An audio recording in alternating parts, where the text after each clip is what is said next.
श्री सीतारामचंद्राभ्या नमः। वाल्मीकि रामायण अयोध्याकांड सर्ग 14 श्लोक 46 से 60। श्रीमद् वाल्मीकीय रामायण हिंदी अर्थ। सत्यं शिवम सुंदरम श्रीराम। श्रीमद् वाल्मीकीय रामायण। श्री सहित दिनकर बंस भूषण काम बहु छवि सोहई। नव अंबुधर बरगात अंबर पीत सुर मन मोहई। मुकुटांग दादी विचित्र भूषण अंग अंगन ही प्रति सजे। अंभोज नयन बिसाल उर्भुज धन्य नर निरखंतीजे। नमस्कार दोस्तों, स्वागत है आपके अपने चैनल पर। आज पढ़िए वाल्मीकि रामायण अयोध्याकांड सर्ग 14 श्लोक 46 से 60 का भावनात्मक हिंदी अर्थ। श्रीराम की विदाई यात्रा, नगरवासियों का दुख, परिवार गुरु मित्र संवाद और नीति का संदेश। पिछले एपिसोड में पढ़ा राजमहल का शोक, श्रीराम की विदाई, माता पिता, गुरु और प्रजा की व्यथा, परिवार नीति का आत्मबोध। आज के प्रसंग में अयोध्याकांड सर्ग 14 श्लोक 46 से 60, श्रीराम का नगर भ्रमण, नगरवासी संवाद, गुरु मित्र परिवार त्याग और आत्मा के गहरे बिंदु। ततः सूतो यथा पूर्व पार्थिवस्य निवेशने सुमंत्रः प्राञ्जलिर्भूत्वा तुष्टाव जगदीप्तिम 46। सूत सुमंत्र राजा के उस महल में पहले की ही भांति हाथ जोड़कर उन महाराज की स्तुति करने लगे। 46। यथा नंदती तेजस्वी सागरो भास्करोदय प्रीतः प्रीतेन मनसा तथा नंदय नस्ततः 47। महाराज, जैसे सूर्योदय होने पर तेजस्वी समुद्र स्वयं हर्ष की तरंगों से उल्लसित हो उसमें स्नान की इच्छा वाले मनुष्यों को आनंदित करता है, उसी प्रकार आप स्वयं प्रसन्न हो प्रसन्नतापूर्ण हृदय से हम सेवकों को आनंद प्रदान कीजिए। 47। इंद्रमस्यां तु वेलायां भितुष्टाव मातलिया सोज्यत दानवान सर्वास्तथा त्वां बोध्याम्यहम् 48। देवसारथी मातली ने इसी बेला में देवराज इंद्र की स्तुति की थी, जिससे उन्होंने समस्त दानवों पर विजय प्राप्त कर ली। उसी प्रकार मैं भी स्तुतिवचनों द्वारा आपको जगा रहा हूं। 48। वेदा सहांगा विद्याश्च यथा ह्यात्मभुवं प्रभुम ब्रह्मांडं बोध्यन्त्यद्य तथा त्वां बोध्याम्यहम् 49। छहों अंगों सहित चारों वेद तथा समस्त विद्याएं जैसे स्वयंभू भगवान ब्रह्मा को जगाती हैं, उसी प्रकार आज मैं आपको जगा रहा हूं। 49।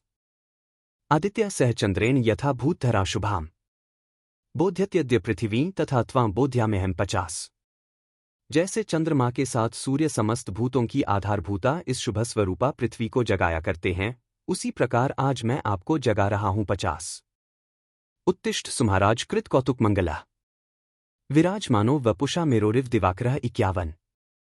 महाराज, उठिए और उत्सवकालिक मंगल कृत्य पूर्ण करके वस्त्राभूषणों से सुशोभित शरीर से सिंहासन पर विराजमान होइए। फिर मेरु पर्वत से ऊपर उठने वाले सूर्यदेव के समान आपकी शोभा होती रहे। 51। सोमसूर्य चकाकुत्स्थ शिव वैश्रवनापि वरुणश्चग्निरिन्द्रश्च विजयं प्रदिशन्तु ते 52।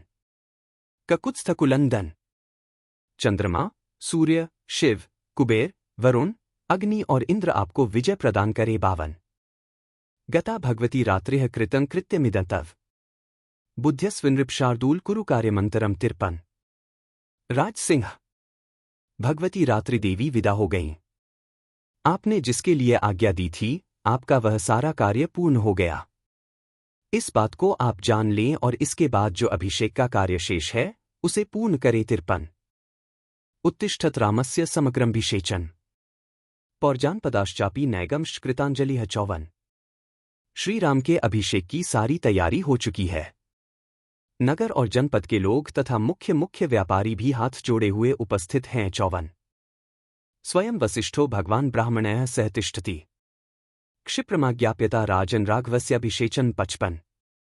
राजन, ये भगवान वसिष्ठ मुनि ब्राह्मणों के साथ द्वार पर खड़े हैं, अतः श्रीराम के अभिषेक का कार्य आरंभ करने के लिए शीघ्र आज्ञा दीजिए। 55। यथा यपालाः पशवो यथा सेना ह्यनायका यथा चंद्रम विना रात्रिर्यथा गावो विना वृषम 56 एवं ही भविता राष्ट्र यत्र राजा न दृश्यते। जैसे चरवाहों के बिना पशु, सेनापति के बिना सेना, चंद्रमा के बिना रात्रि और साड़ के बिना गांव की शोभा नहीं होती, ऐसी ही दशा उस राष्ट्र की हो जाती है जहां राजा का दर्शन नहीं होता है। 56:1-2। एवं तस्य वचः श्रुत्वा सांत्वपूर्वमिवार्थवत् 57 अभ्यकीर्यत शोकिन भूय एव महीप्तिया। सुमंत्र के इस प्रकार कहे हुए सांत्वनापूर्ण और सार्थक वचन को सुनकर राजा दशरथ पुनः शोक से ग्रस्त हो गए। 571/2। ततस्तु राजातन सूत सन्नहर्ष सुतं प्रति 58 शोकर्तिक्षण श्रीमानुद्वीक्ष्युवाच धार्मिका वाक्यास्तु खलु मर्माणि मम भूयो निकृन्तसी 59। उस समय पुत्र के वियोग की संभावना से उनकी प्रसन्नता नष्ट हो चुकी थी। शोक के कारण उनके नेत्र लाल हो गए थे। उन धर्मात्मा श्रीमान नरेश ने एक बार दृष्टि उठाकर सूत की ओर देखा और इस प्रकार कहा, तुम ऐसी बातें सुनाकर मेरे मर्मस्थानों पर और अधिक आघात क्यों कर रहे हो। 58-59।